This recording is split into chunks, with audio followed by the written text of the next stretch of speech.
कई मुंडियां नूं मैं वेख्या है कि उन्होंने हत्थां च कड़े पाए हुंदे ने। की पाए हुंदे ने? कईयां धागे पाए हुंदे ने लाल रंग दा ते सुरख रंग दा।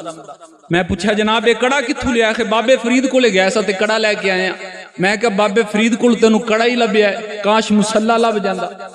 और तू बाबे फरीद कोल कड़ा ही लैके आया, काश तू तस्बीह लैके आ जांदा। तेरे हाथ च तस्बीह हुंदी, लोग पुछदे तस्बीह हर वक्त ही तेरे हाथ च रहिंदी है। ते दसिया फखर दे नाल कि बाबे फरीद दी बारगाह विच हाज़री पेश कीती सी।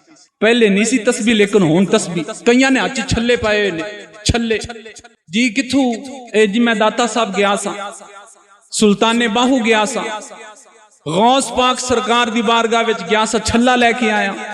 मैं क्या छल्ला ही लभ्या, काश तुम मुसल्ला लै आंदा।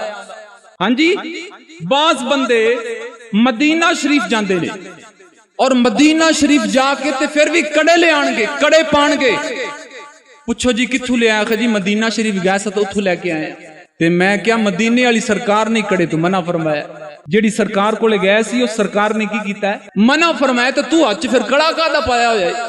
ये सारियां ऐसियां बिदतां सन जिन्हां नूं मेरे इमाम अहमद रजा खां फाजले बरेलवी रहमतुल्लाह ताला अलैह ने बगैर किसी किलो कालतू, बगैर किसी हिलो हालतू इन्हां दी तरदीद और इन्हां दी नफी फरमाई है।